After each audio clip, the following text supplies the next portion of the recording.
Hello everybody and welcome back to the channel. My name is Brianna and this is For Pause in a Book. I make book and lifestyle related content, so if that's something that you're interested in, make sure that you hit the subscribe button down below. Today we're going to be talking about some books that surprised me in 2022.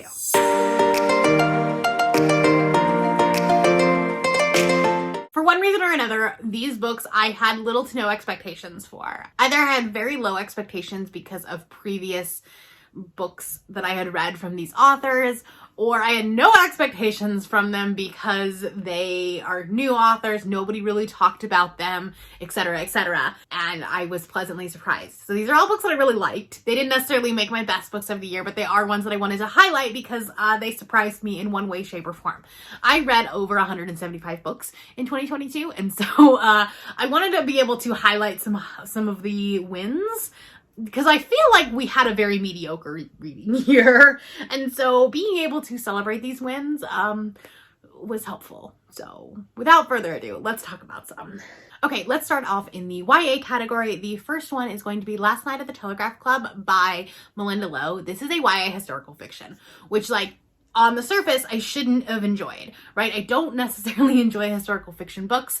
There's obviously some exceptions, but like that's pretty common, right? It's also a YA book. So like I shouldn't have loved it as much as I did, but I gave it 4.5 stars and I absolutely enjoyed it. And I actually picked up Malinda's second book, A Scatter of Light, that I'm hoping to read in 2023. This book has so much diversity rep in it. Obviously it's queer, which probably was the selling point for me in the first place. But it is about a girl who is just kind of discovering that she's queer, discovering that, you know, she kind of has that like gay awakening, as we like to call it. This book takes place in the 1950s, early 1950s in San Francisco, where immigration and like just blatant racism with anyone who looks Asian at all, they were kind of roped into thinking that they were Japanese, even though they are not. And obviously like that's a part of our history that we don't like to talk about, but it is a thing that happened.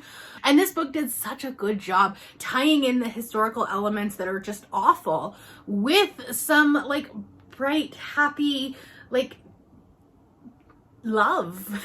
And it was a beautiful book. This was great. I absolutely love this one. And then the other YA book that surprised me, just more in a way if I've never read from this author before, but I will 100% be looking for things that she's also written. Home Field Advantage by Dahlia Adler. This is a queer YA contemporary romance, and it is about this football team who their quarterback had died, and this girl actually comes onto the team and becomes the quarterback. So obviously there's going to be some conversations of sexism and what women can and cannot do.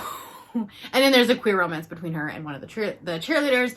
So it might be a little bit presumptuous to say that it surprised me because it is about football, it is queer. There are a lot of things that like check off the boxes for me, but it is surprising that I did enjoy it so much. I read it in like one day on a road trip. I just listened to the audiobook. The audiobook is fantastic. And it's probably my favorite YA of the year. Now, no YAs actually made that top 10 list for the first time ever, but this one probably was really close.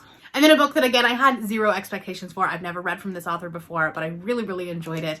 And the book just surprised me. And it's a book that I want to reread, which I don't necessarily always love doing. But that's Come For Me with Apples by Catherine M. Valente. This is just a very short horror novella about how everything looks and seems perfect on its surface, but underneath it's not at all. There's definitely some nefarious things. I cannot talk to you about why this book is so good because it's a huge spoiler. But if you know, you know, and it's just one of those things that like once you know the spoiler, then you immediately want to go back and read it with those lenses. This is a book that like I never purchase novellas. I never do. But this is one that I really, really wanted. So it'll be one that I reread in 2023. Okay, let's talk about some romances that surprised me. I have 3 here. So the first one is actually a Colleen Hoover, and that's Reminders of Him. I read In With Us at the very beginning of the year, and it was fine. I think it was powerful. I think it did a good job. But like it wasn't a favorite book of the year or anything like that. So I went into this one this summer with very low expectations. I read it for the Goodreads romance list that they had come out with over the summer, saying like these are the best romances of the summer, and I wanted to prove them wrong. I went into this one with very low expectations. I think I read this one first on the list just to get it out of the way. I wasn't looking forward to it, and I ended up giving this one 4 stars. I actually enjoyed it. I think it was different in a way from some of her other books. I think that so many of her books pretty much tell the same story, just a different flavor of it, and I felt like this one might have been like a little bit different. There wasn't as much like trauma in it. There was a little bit of trauma, but like not as much. And so I actually enjoyed my time reading this book. Will I read any more Colleen Hoover unless it's for a list video? Probably not, but I enjoyed my time reading that one, so it did surprise me. It was a pleasant surprise. Another author that I had pretty much written off was Tessa Bailey. I knew that her books just didn't work for me. Nothing had really worked since the very first one that I had read, which was Fixer Up, which, going back and looking at that now, I probably wouldn't have liked that one either. I just was a baby booktuber and I didn't want to not like the book that everyone else was talking about.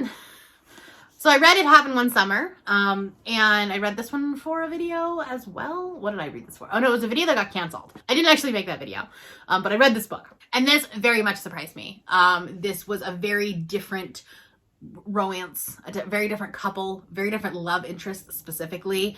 My problem with Tessa Bailey is that she writes really over the top sex scenes, and there's a lot of dirty talk, which is not something I love, and it just doesn't feel authentic because the men specifically can be a little bit like soft and what's the word, kind of cinnamon rolly a little bit, but then like as soon as they start having sex, then they turn into this like alpha, like I don't know, it just kind of felt weird. I don't know, but this one didn't do it, or if it did it better. So I really, really enjoyed this one. And then I read Hook, Line, and Sinker this summer for that same video that I read the Colleen Hoover book for. And you loved that one even more, which I think is an unpopular opinion. Most people like this one more, but friends to lovers, we've talked about that. This is my favorite. And then lastly, the biggest surprise of them all. And you know what this is if you've been on my channel at any point of the year. Love on the Brain by Ali Hazelwood. I hated The Love Hypothesis with every fiber of my being. It made my worst books of the year list. It was just bad. And this one, while also ridiculous, was better. There was a lot more character development. There was a little bit more of a story, a like character arc. There were reasons for their like interactions and things like that. The book is ridiculous. The like little mystery that they're also dealing with, also ridiculous. But I had fun with these characters, and I think giving Ali Hazelwood like the space to create her own characters rather than the Reylo fanfic that is the Love Hypothesis gave her a little bit more freedom to do more with this book and with these characters. Are they still kind of like carbon copy, cut and paste kind of characters with like, you know, the guy being really big and the girl being really small and quirky? Yeah, but it wasn't as bad. And for that reason, this surprised me. I think that this book got as high of a rating as it did because of how low of an expectation I had going into this. This was on my anti-haul. I wasn't gonna read it, and then I knew I had to because it was, you know, Goodreads Choice Awards. So I had the lowest of expectations. I assumed I was going to give this 2 stars, like going into this book. And I buddy read it with Aoife from Pretty Purple Polka Dots. And throughout the book, I'm like, wait a minute, I'm not hating this book yet. They haven't done anything awful and terrible. And maybe it's because in The Love Hypothesis, the meet cute is just absolutely cringe. And so you start off just on the wrong foot. And this one doesn't have that necessarily.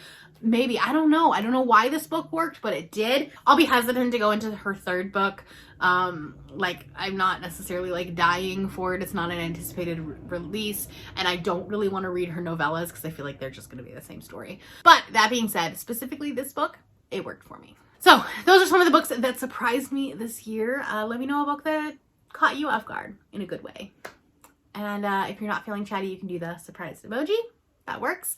That is all I have for you today. If you're new here and you have not yet subscribed, there's a little red button that you can do so down below the video. If you'd like to hang out with me more, the links to my Twitter, Instagram, Goodreads, and my Patreon are linked in the description below. Thank you for watching, and I will see you next time. Bye.